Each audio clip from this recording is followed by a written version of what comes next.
Assalamualaikum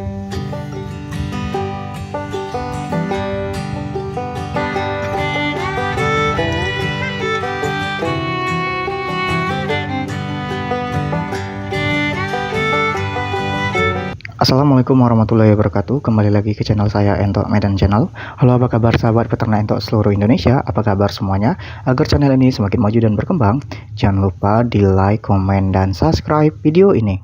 Oke kawan-kawan sekalian, kali ini channel Entok Medan akan membawakan judul tentang dengan modal 10 ekor indukan dan 1 ekor pejantan, dalam jangka waktu 2 bulan kita sudah bisa menghasilkan 120 ekor anakan entok dari periode awal berbudidaya entok. Nah kawan-kawan sekalian, kita akan ceritakan modal beserta hasilnya.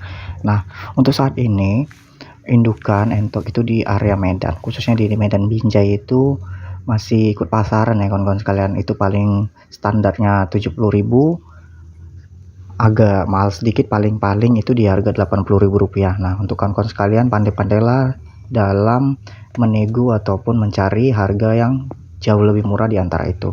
Nah kawan-kawan sekalian bisa juga, kalau tidak mau mencarinya dari online, bisa juga itu terjun langsung ke lapangan, contohnya ke perkampungan, tanya-tanya aja langsung, cari 1-2 ekor dulu ya, nyicil-nyicil teman-teman sekalian. Tidak harus satu hari itu juga kawan-kawan sekalian tuh dapat entoknya. Boleh mencicilnya dengan cara membeli di tempat terpisah. Nah saran saya belinya jangan satu tempat. Bisa juga kawan-kawan sekalian itu beli 5 ekor di kandang sebelah ataupun sebelahnya lagi kawan-kawan sekalian, 5 ekornya itu beli di online. Boleh kawan-kawan sekalian, tapi kita harus melihat juga, karena awal mula beternak entok ini usahakan pilihnya itu yang induk, yang mana induk tersebut sudah pernah menetaskan telur minimal itu 1 atau 2 kali. Jangan dire teman-teman sekalian. Kalau dire nanti nunggunya agak lama, nggak jadi satu periode, dia nggak jadi 2 bulan, malah lebih. Kadang-kadang kan kalau dire ini masih belum siap bertelur, kita nunggu dia sampai siapan dulu baru bisa dikawinkan. Nah jadi usahakan itu beternak langsung ke indukan, kita cari indukannya. Nah begitulah sekitaran harga tadi untuk untuk indukan tadi itu di harga kisaran 70 sampai dengan Rp80.000 per ekornya.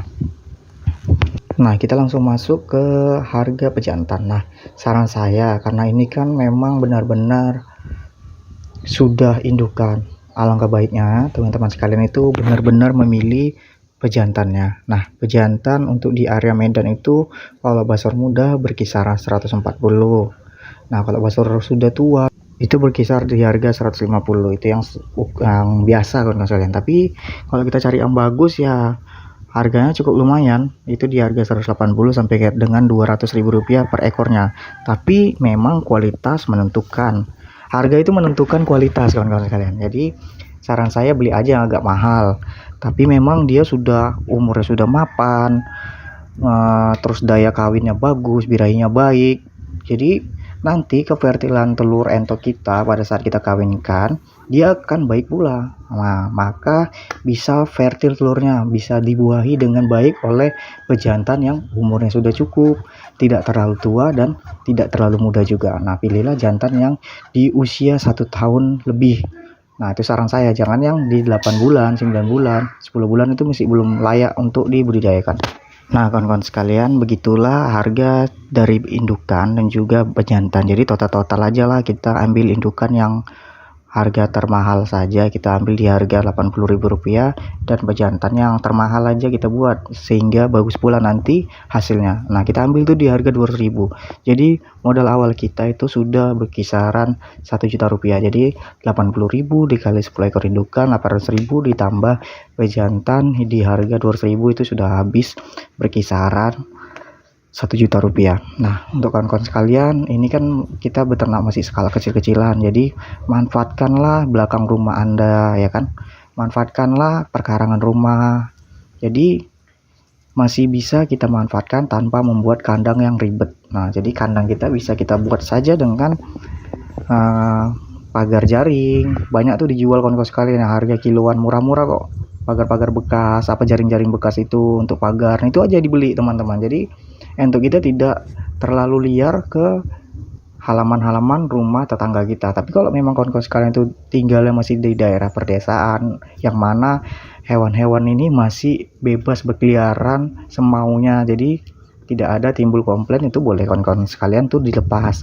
Nah, untuk segi pakan di kandang saya itu full pakan alternatif, yang mana sudah pernah saya jelaskan sebelumnya, itu menggunakan dedak padi dan juga limbah ikan.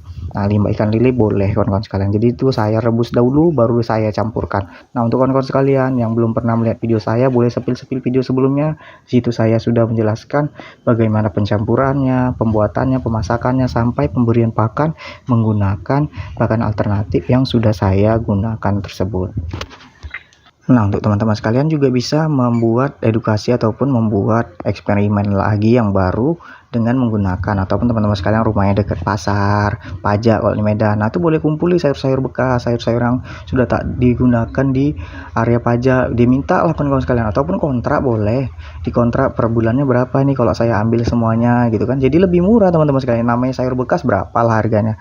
Dan juga kalau kawan-kawan sekalian ingin mengambil limbah ikan, ya cari aja tukang ikan lele, kan banyak di pajak sih, di pajak mana aja ada. Kalau khususnya di area saya nih di Medan Binjai itu ada pajak kilometer 18, di Diski ada pajak Rabu, pajak Selasa, banyak kawan-kawan sekalian, dekat pajak Mandiri ya kan, banyak pokoknya kawan-kawan sekalian. Di sini pajak itu berserakan setiap hari pasti dapat. Nah, kawan-kawan sekalian bisa kontrak per bulannya berapa kalau saya ambil limbah-limbah ikannya. Ya namanya limbah ya biasanya juga dibuang kawan-kawan sekalian. Kalau kita kasih harga ya nggak mungkin harganya mahal, pasti dapat harga murah. Nah, ini untuk menghemat biaya kos pakan kita. Bisa kita juga campur dengan limbah rumah tangga ataupun sisa-sisa makanan kita. Itu boleh di mix ya, tapi wajib jangan sampai basi ya. Itu catatannya kalau kita memberi pakan limbah rumah tangga jangan sampai basi ya.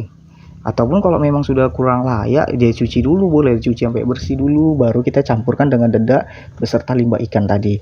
Nah, banyak sekali pakan-pakan campuran yang ada di sekitaran kita. Boleh kawan-kawan sekalian itu coba-coba aja dahulu. Nah, kita dilihat dulu prospeknya. Nah, kalau awal mula ingin cepat langsung mendapatkan hasil, itu boleh dicampur dengan pakan bebek betelur teman-teman sekalian. Tidak perlu terlalu banyak, cukup 2 atau 3 genggam saja untuk campuran dedak padi dan juga limbah ikan. Karena limbah ikan ini tadi sudah tinggi juga proteinnya, tapi patut didorong juga dengan pakan yang kualitasnya baik, yaitu pakan bebek betelur. Karena memang pakan bebek betelur ini diperuntukkan ataupun memang dikhususkan untuk menghasilkan telur. Jadi kita campurlah pakan bebek betelur biar indukan kita cepat merangsang bertelur setelah dikawinkan. Nah, setelah kita membeli indukan dan basor, saya sarankan jangan langsung dicampurkan, jangan langsung dicampur satukan. Langkah baiknya teman-teman sekalian itu bejantannya itu dikarantina dulu, dikurung. Kalau ada kurungan ayam, untuk ayam bangkok itu ayam jago itu dikurung dulu satu, betinanya diumbar. Kenapa seperti itu? Biar supaya kedua indukan dan basor ini beradaptasi dengan kandang yang baru, dengan pakan yang baru. Jadi dia sampai benar-benar ya, ini kita satukan sampai dia benar-benar sudah mulai lahap memakan pakan yang ada di kandang kita. Jadi yaitu sampai benar-benar sudah beradaptasi dengan kandang dan pakan, sehingga pada saat itu proses pencampuran indukan dan pejantan ini tidak stres, tidak lemas, karena dia masih sedikit makannya biasa itu kalau baru pindah kandang. Jadi lebih baik kawan-kawan sekalian itu dikarantina dulu lebih kurang ya 1 minggu. Nah, setelah 1 minggu boleh dicampurkan.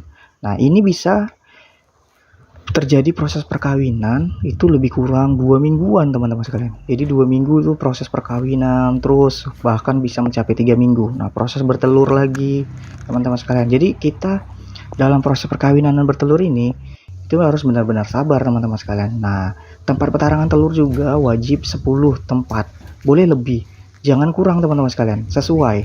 Ada juga ya kawan-kawan sekalian, ini sering kali terjadi, kita sudah membuat 10 tempat petarangan telur pun iya, kadang-kadang satu tempat petarangan itu bisa 2 indukan, apalagi kurang ya kan. Makanya kawan-kawan sekalian itu harus benar-benar menseptikkan setiap kandang itu sesuai dengan jumlah indukannya. Jadi biar indukannya bebas memilih di mana tempat yang baik. Jadi kalaupun nanti sewaktu-waktu terjadi yang namanya satu petarangan itu indukannya 2, bisa kawan-kawan sekalian itu langsung pindah karena sudah menyeredikan atau menyiapkan tempat bertelur entok yang sudah kekosongan di satu tempatnya. Nah, pada saat ini saya itu biasanya ya, itu satu petarangan itu paling-paling sedikit itu 12 butir. paling banyak itu maksimal itu ya standarnya tuh 15, 17 sampai dengan 18 butir per satu indukan biasanya. Ini karena kita buat aja indukannya hanya indukan baru ya kawan-kawan sekalian, indukan masih baru, kita buat aja per indukannya itu 15 lah paling enggak ya kan, 15 14 kita buat gitu aja lah. Jadi kalau per ekornya 15 saja kita buat ya, itu sudah mencapai 150 butir telur entok.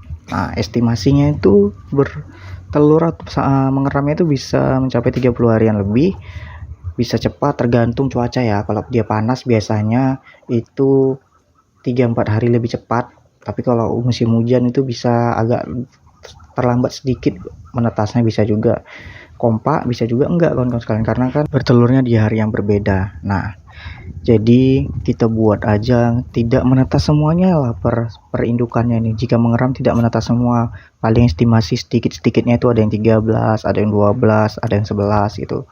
Jadi kita buat aja di angka 12 ekor aja yang menetas. Telurnya itu yang menetas hanya 12 butir. Jadi kita sudah mendapatkan di awal mula kita berbudidaya entok itu sudah menghabiskan ataupun sudah bisa menghasilkan anakan entok itu Rp120.000. Nah kita buat aja lah harga-harga terendah ya, paling-paling rendah kali harganya. Ini harga-harga perkampungan ya, masih di kampung. Untuk di area Medan ini masih belum masuk harga online. Nah itu di harga Rp10.000 per ekornya. Jadi awal mula kita bertahan ternak itu di usia 3 hari sampai dengan 1 minggu itu pasaran itu sudah hasil kita 1.200.000 untuk periode awal kita berbudidaya entok. Kalau periode awalnya ini langsung kita jual. Nah saran saya itu dijual boleh ya, tidak juga boleh.